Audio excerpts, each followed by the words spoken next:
Welcome, class. Today we're going to focus on the upcoming release of Borderlands 3 and all the characters that you can be.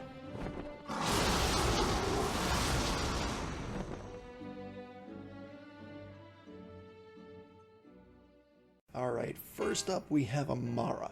Amara is going to be our Siren, and the Siren is a role that has been in the past a little bit different than what Amara is. It's been usually a healer, or kind of like a magician almost, or a mage, but Amara is our beatdown character. She is going to have action skills that all revolve around basically these 6 fists, like these giant arms that come out of her back as part of her cast. And so her action skills are Phase Slam, which lets her jump into the air, slam the ground like a superhero slam, dealing damage to all nearby enemies and knocking them up.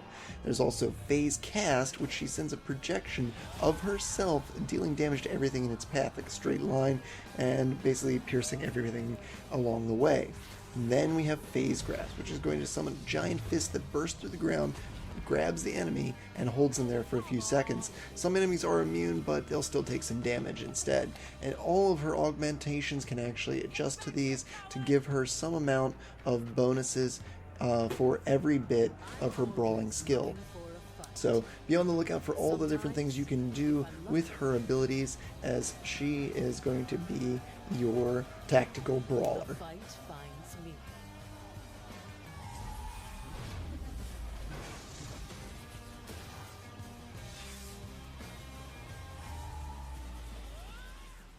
Alright, class. Next we have Flak the Beastmaster. Flak is FL4K, so it definitely implies that he is a cyborg or robot of some variety. But he is the Beastmaster. He is a hunter class, and he is all about his pets.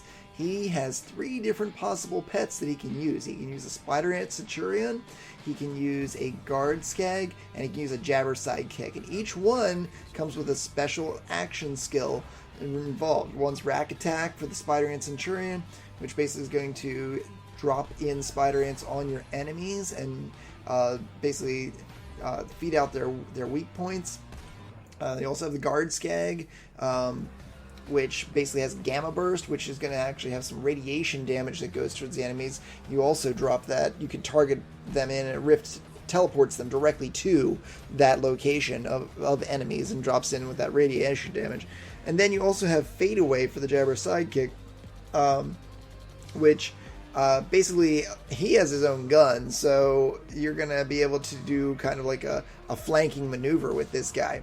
So basically you're going to have a couple of actual bonus things along with that. I think the most useful that I saw was with the Jabber, and it's going to be Lick the Wounds. Lick the Wounds actually lets your pet attempt to revive you if you're down in a firefight, in basically the fight for your life state. And if you're in solo play, that's going to be pretty good, because you got a chance of still surviving even when downed in solos without anybody with you. So consider Flak for your choice as your Vault Hunter. Well, he likes to chase cars. But there must be an alpha.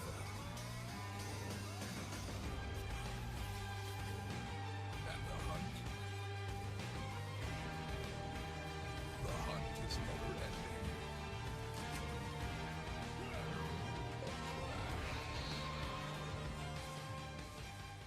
Alright guys, and then, coming straight out of the army, we've got Mose the Gunner. She is previously known as a bot jock because she drives Iron Bear the Mech, and it will digistruct around her whenever you call it in.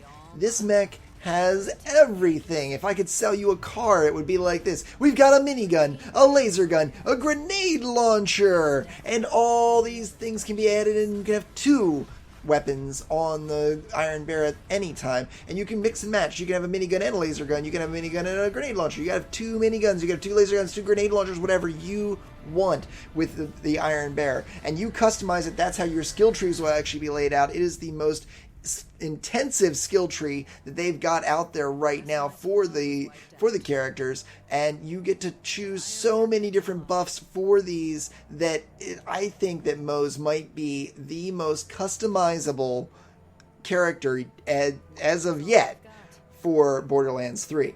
You'll have to make your decision. I mean, it doesn't seem like she does too much on her own, but as soon as she calls in her mech, she is pretty much unstoppable. And as a bonus, you can actually have a turret on the back of the mech, which you can have one of your buddies jump into to do some damage as well. Or you can come out of the mech and you can use the turret. So much can be done with Mose that you can see why she is such a powerhouse. Not having a squad, it takes some getting used to. At least Iron Bear's sentry mode lets me catch up on sleep.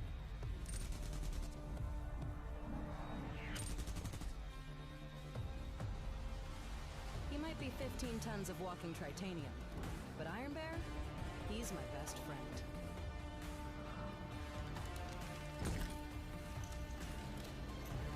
And when your BFF's a BFG, you don't need anyone else watching your back. Lastly, class, we have Zane the Operative, who is basically a wealthy assassin. And as a wealthy man, what else do you use? You use lots of gadgets. And he has some barriers that he can drop down, a deployable barrier that will block incoming projectiles, and he can shoot through the barrier, so can his allies, and that'll also deal increased gun damage. So, and along with that, he also has a drone that he can have that goes and flies around the battle, attacking enemies with its machine guns, and you can basically press an action skill or grenade button, and it'll cause it to attack the enemy under the crosshairs. So you basically target a specific enemy with that. And then he also, lastly, has his digital clone. His digital clone he can spawn, and he will fire at enemies, basically disorienting them. And if you press an action or grenade skill while the clone is active, it'll cause Zane and the clone to swap places. So you can use this to kind of maneuver yourself around the battlefield and keep enemies guessing as to what you're going to do next. He is Zane the Operative. He is their assassin class.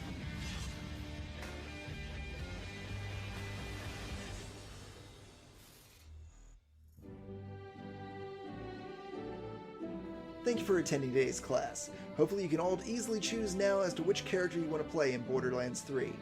Check in on Friday the 13th of September as I will be playing this live on the opening day to see which character I am picking as my main first role. You can always tune in at silverdeath_gaming on twitch.tv at 9 p.m. Eastern Standard Time on Monday, Tuesday, and Saturday. And there's always bonus streams that go out, so follow me on Twitch and Twitter to see whenever that goes live. For extra credit, check out one of these other videos. Thanks again, guys. Class dismissed.